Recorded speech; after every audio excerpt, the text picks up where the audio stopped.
Hai teman-teman yang berbahagia, berjumpa kembali dengan saya Dr. Andri, spesialis kedokteran jiwa dari Rumah Sakit Omni Alam Sutera Tangerang.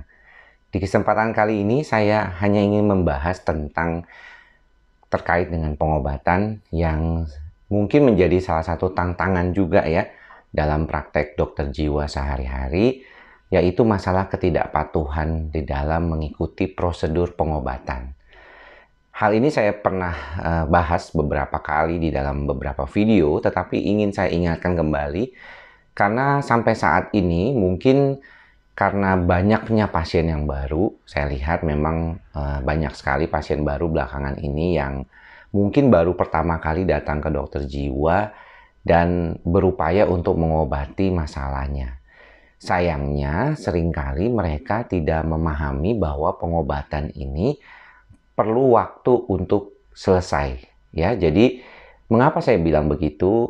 Walaupun sudah dijelaskan ya di dalam saat konsultasi bahwa pengobatan ini perlu diberikan dalam jangka waktu lama, kemudian juga nanti ada konsultasi ulang kembali, tidak selesai begitu saja. Kebanyakan pasien mencoba untuk melepaskan obatnya ketika sudah merasakan perbaikan. Nah, biasanya mereka datang dengan berbagai macam keluhan ya, biasanya ke saya itu karena memang psikosomatik, gangguan kecemasan, rasa panik ya, bolak-balik ke IGD seperti itu dengan kondisi yang tidak nyaman tetapi ternyata baik-baik saja. Dan ketika diobati 2 minggu pertama itu lumayan membantu ya, sudah enak lah. Walaupun mungkin belum secara sempurna tapi mungkin sekitar 60-70% sudah membaik. Dan ketika saya minta untuk konsultasi kembali, memang biasanya tuh 2 minggu, beberapa di antaranya memang bisa datang kembali atau misalnya bisa mengulang resepnya gitu ya, tidak perlu konsultasi karena keterbatasan kuota. Jadi saya berikan, kalau ini cocok obatnya bisa ya 2 minggu lagi ya Bapak Ibu datang misalnya. Berarti 1 bulan ya, totalnya 4 minggu. Nah, seringkali ketika mereka sudah 1 bulan pakai dan mereka merasakan sudah nyaman, mereka bilang, ngapain saya mesti konsultasi lagi gitu ya. Karena udah mendingan kok gitu dan gejalanya tuh jauh dibandingkan awal pertama. Saya sudah pernah mengatakan ya kepada Bapak Ibu bahwa ketika orang mulai mengalami gejala psikosomatik, gangguan kecemasan, artinya sistem saraf pusatnya itu sebenarnya sudah lama mengalami gangguan. Gangguan kecemasan itu tidak tiba-tiba datang, Bapak Ibu. Dia merupakan suatu proses akumulasi di otak kita yang mungkin sebagian dari kita juga pernah mengalaminya. Ada beberapa gejala yang sifatnya itu sangat berat, sampai akhirnya membuat orang itu mengalami panik. Ada juga yang ringan, yang hanya merasakan ketidaknyamanan aja setiap harinya. Dan rasanya tuh tense, tegang ya, rasanya nggak bergairah, nggak nyaman ya, kepingin mau melakukan sesuatu tetapi kok bingung sepertinya mau ngapain kayak gitu ya. Dan ini memang yang penting juga diperhatikan. Kebanyakan dari kita mungkin merasakan bahwa kalau misalnya memang gejalanya udah hilang, berarti ya sudah dong dok, berarti sembuh. Nah, ingat bahwa kondisi pengobatan dengan gangguan kejiwaan itu agak sedikit beda dengan ketika kita berbicara tentang pengobatan kasus-kasus infeksi, kasus-kasus peradangan, ya, demam yang terkait dengan infeksi virus maupun infeksi bakteri, di mana ada tenggang waktunya, misalnya menggunakan obat selama 2 minggu paling lama. Atau mungkin kalau yang infeksi bakteri berat seperti TBC, mungkin 6 bulan, lebih panjang lagi bahkan. Nah, untuk yang berkaitan dengan fungsi pikiran perasaan manusia, itu memang perlu waktu, biasanya sampai beberapa lama, beberapa bulan. Standarnya sih memang kebanyakan dibilang 3 bulan. Ya, saya sih selalu mengatakan kepada saya punya pasien, minimal tuh 3 bulan Anda makan obat. Ada yang perlu lanjut sampai 6 bulan, ada yang bahkan sampai setahun. Nah, mengapa sih bisa sampai lama demikian, dok? Kenapa? Apa yang perlu diperhatikan?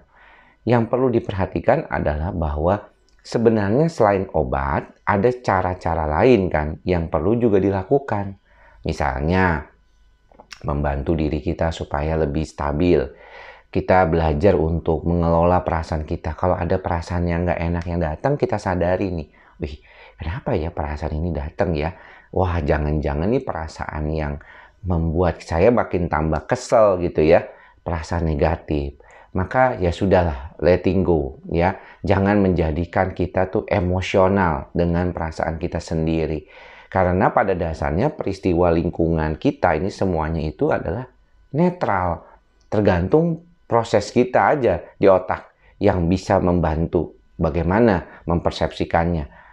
Entah ke negatif, entah ke positif. Nah, ternyata kondisi seperti ini itu sudah lama. Mungkin tidak disadari oleh kita. Di otak kita itu sudah terjadi begitu lama.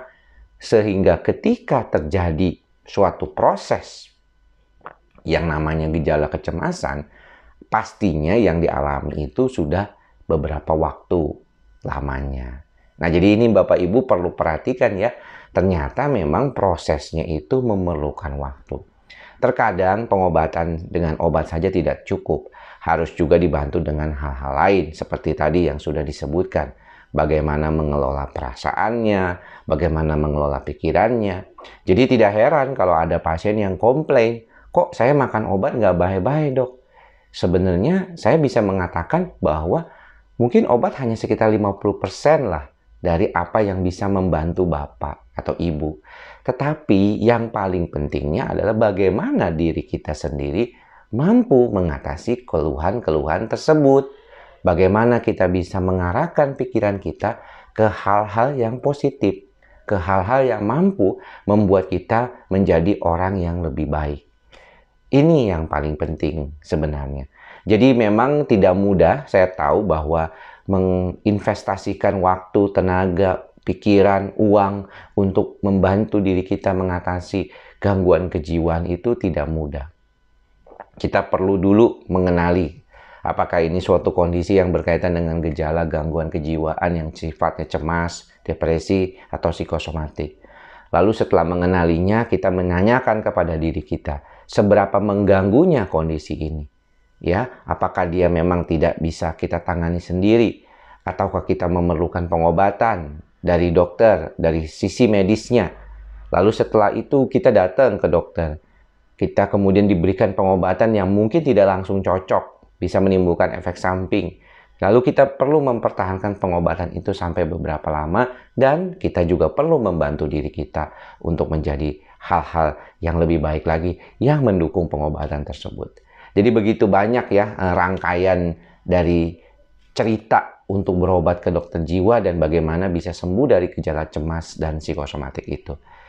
Mudah-mudahan apa yang saya sampaikan ini bisa bermanfaat dan membuat pengertian yang lebih baik tentang bagaimana cara pengobatannya. Semoga semua makhluk berbahagia. Sampai bertemu lagi di lain kesempatan Bapak Ibu. Salam sehat jiwa. Bye-bye.